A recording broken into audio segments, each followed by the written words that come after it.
¿Cuáles han sido las pérdidas económicas para el partido de 9 de julio? Escuchamos la semana anterior la palabra del subsecretario de Producción de la Municipalidad de 9 de Julio, dejando algunos conceptos sobre las pérdidas en hectáreas, aproximadamente lo que se estaba perdiendo. Nos faltaba el número, fuimos al INTA, el ingeniero Luis Ventimiglia preparó algunas cuestiones para Acontecer Rural y esto señalaba al técnico del INTA 9 de Julio, y agárrese porque es lamentable lo que ha perdido 9 de julio. Efectivamente llegó la lluvia, podríamos decir que llegó un poco algo de alivio, un alivio que llegaba en sí, diría, para muchos lotes un poco tarde, pero bueno, habrá que comenzar a repensar y a reestructurar y a reprogramar muchas actividades, sobre todo en los campos mixtos, para ver cómo podemos continuar con, la producción agropecuaria. Fue hasta, lo que tuvimos de diciembre y enero fue muy complicado. Las lluvias fueron muy escasas. Diciembre llovieron 18 milímetros en la cabecera del partido. Enero, prácticamente fue muy aleatorio, muy variable. Hay lotes microzonas que han recibido algo de agua y que los cultivos por ahí están bien, pero en términos generales la zona de 9 de julio está igual que gran parte de la región pampeana, y eso también es algo que preocupa, ¿no? Porque no es solo un partido el que ha sufrido, sino que estamos hablando de la gran zona productora argentina que ha sufrido y que va a tener una producción, de mi óptica, muy inferior a lo que creen muchos analistas, ¿no? En su momento se hablaba de más de 100 millones de toneladas.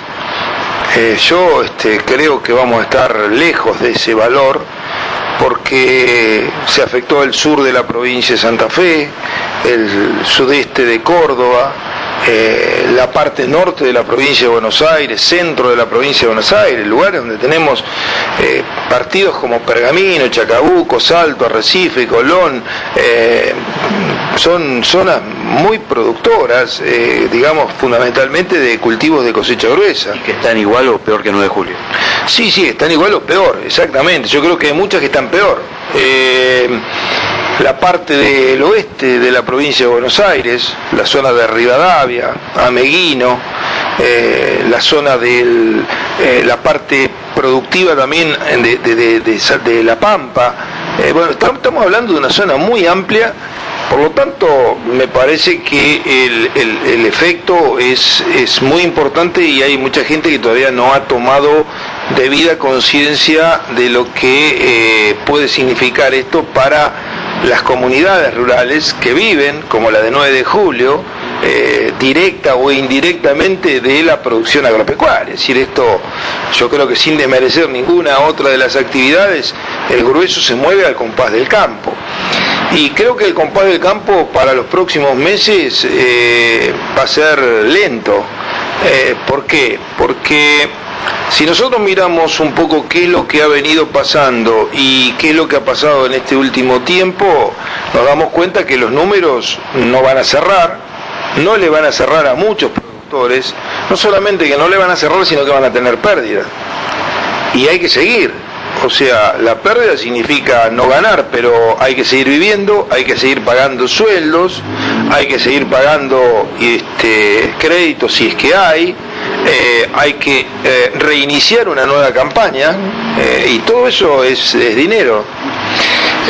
Si tendríamos que dar un número de pérdida en lo económico, ¿se tiene eso ya, ingeniero? El número podemos tirar alguna aproximación. En esto es muy variable, vuelvo a repetir, porque hay una variabilidad dentro de la misma zona importante. Hubo lugares por ahí donde le llovieron 40 milímetros en un momento crucial, donde a otros le llovieron 3. Entonces esos 40 milímetros significan, no 40, significan 200 por ahí en un año normal. Y ahí posiblemente el rendimiento pueda ser aceptable. Pero en general yo diría de que la realidad no es esa, la realidad es de una seca importante. Uno transita, digamos, hacia el norte, hacia el este, hacia el oeste, y la cosa la ve bastante parecida para todos lados. Mira, en el caso de maíz, nosotros tenemos en el partido una superficie sembrada de 46.000 hectáreas. Pensamos que la pérdida, hay lotes que se perdieron totalmente. ¿Eso es netamente maíz comercial o de forraje también? No, maíz comercial. Ahora después podemos hablar de la parte de forraje. Dentro de las 46.000 hectáreas está todo, sí, está el de maíz de grano y el maíz que puede ser para silo también, que utiliza un tambo, que utiliza por ahí un rodeo de engorde, ¿no es cierto?, de carne.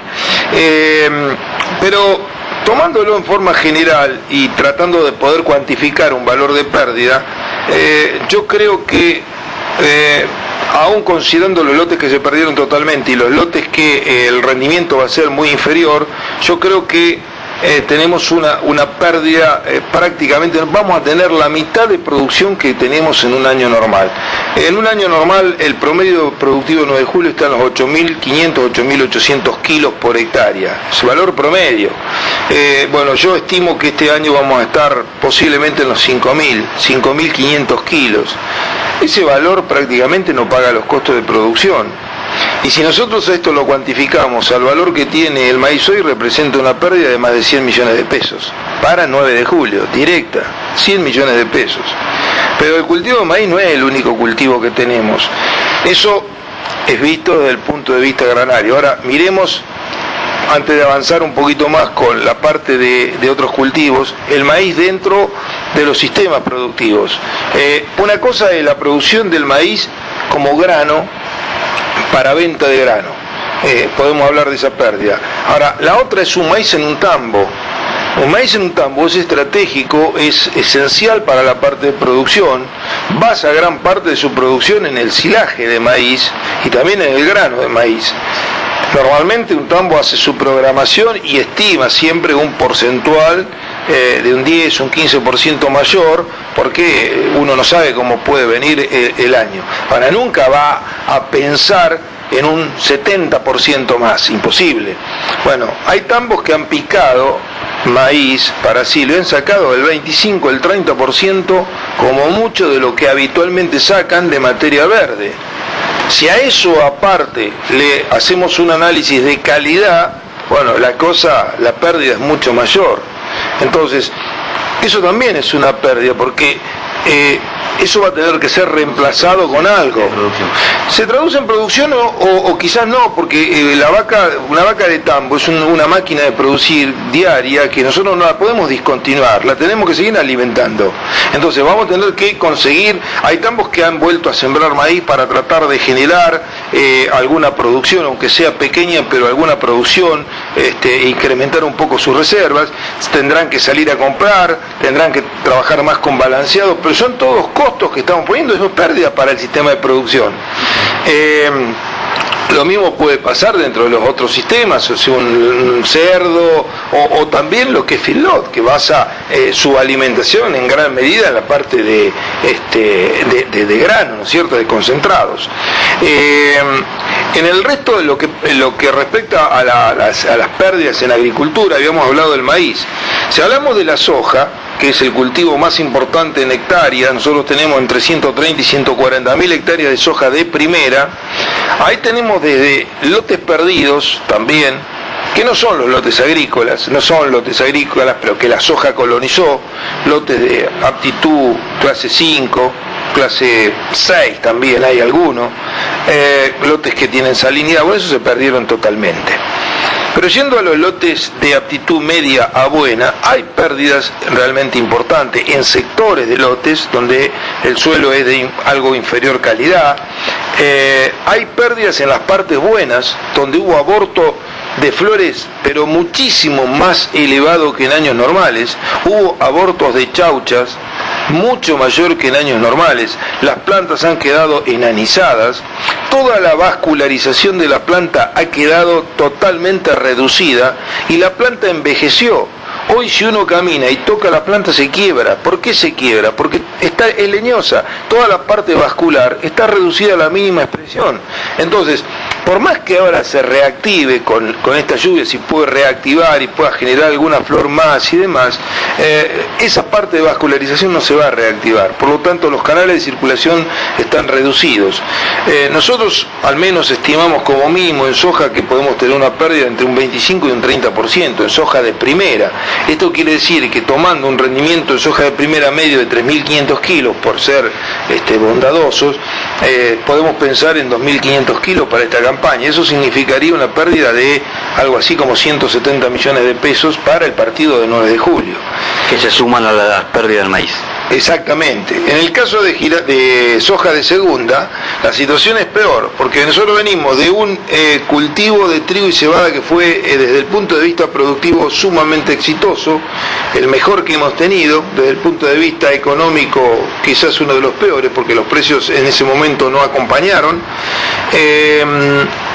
y que sacaron toda la humedad, lo poco que había lo sacaron. Entonces ahí había que sembrar, y estamos hablando de 30.000 hectáreas mínimas que tenemos en 9 de julio de soja de segunda, entre lo que es soja sobre trigo, soja sobre cebada y soja sobre algún verdeo de invierno, sea un regraso, una avena. Esas 30.000 hectáreas son muy pocas las que se pudieron implantar, muy pocas las que se pudieron implantar bien. Hay algunas que se implantaron duramente, en la cual quedó un stand de planta muy reducido y quedó, cual ya está, digamos, condenado a dar una producción baja. Y por otro lado, hay la peor situación, que es aquel que implantó y la perdió. O sea que por ahí la implantó con una lluvia de 8 milímetros, 9, y prácticamente se cocinó. En algún caso no germinó y en otro caso alcanzó a germinar, nació, y al estado de cotiledón el sol, la alta temperatura es como si lo hubiesen echado agua hirviendo, se quemó. Ese productor tuvo un gasto adicional, o sea, la siembra, el gasoil, la semilla, todo lo que puso está perdido. Y en muchos casos volvieron a sembrar, pero eso se volvió a sembrar después de la lluvia anterior, o sea que se terminó de sembrar prácticamente después del 15 de enero. Entonces estábamos extremadamente ajustados ahí con el tiempo. Dios quiera que el otoño sea benigno, que el invierno tarde en llegar y que dé tiempo a que podamos completar el ciclo del cultivo. Hay muchos lotes que quedaron sin sembrar, directamente no se los sembró, quedaron abandonados, y algunos que se sembraron y se perdieron no se volvieron a sembrar. Por lo tanto, no cabe duda, si uno analiza un poco lo que sucede normalmente, a medida que uno se va separando de los primeros días de diciembre, del 10 de diciembre en adelante, por cada día de atraso en la siembra de soja de segunda hay entre 28 y 30 kilos de pérdida, o sea que es esperable una pérdida considerable. Tomando entonces en consideración todo lo que dije, hoy nosotros estamos estimando que en soja de segunda podemos llegar a tener una pérdida entre el 50 y el 60%, considerando lo que se sembró y hubo que resembrar, los lotes que se sembraron y quedaron mal, y los lotes que no se sembraron, no van a producir. Eso representa algo así como 40-45 millones de pesos de pérdida. Y por último quedaría el girasol, cultivo en el cual la pérdida quizás es muy baja, es el cultivo que menos pérdida va a tener, es el cultivo más adaptado a estas condiciones de seca, y quizás esas pérdidas sean insignificantes o muy bajas. Es un cultivo que se favorece con un ambiente seco, los polinizadores trabajan bien, los lotes que hemos visto se los ve bastante bien, así que al girasol no lo vamos a considerar como cultivo en pérdida, no lo vamos a considerar como tal. Si nosotros entonces sumáramos los valores que hemos hecho mención, estamos hablando de una pérdida superior a los 300 millones de pesos. Es algo así como unos 65 millones de dólares en el partido del 9 de julio, solo de la parte agrícola, de cultivo de cosecha gruesa.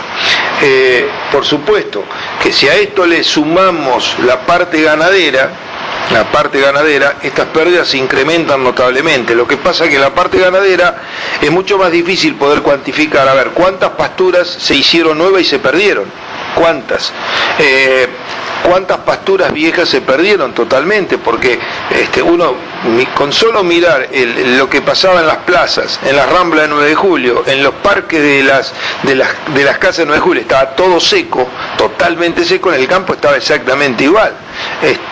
Y bueno, eso estaba totalmente perdido. Los verdeos también, no hubo posibilidades por ahí de implantar verdeos de verano, o los que se implantaron mal. Entonces hay una pérdida considerable también desde ese punto de vista, y hay pérdidas que están encubiertas, que por ahí uno no las tiene en cuenta. Supongamos, un productor que hizo una pastura en el otoño del 2011, ¿sí? Esa pastura le está considerando que le tiene que durar 3 años, 4 años, 5 años, tiene un costo realmente importante, y con esta seca la degradó, seguramente que la perdió o quedó sumamente degradada, y va a lo mejor en muchos casos a continuar, no es que la va a volver a hacer en este otoño.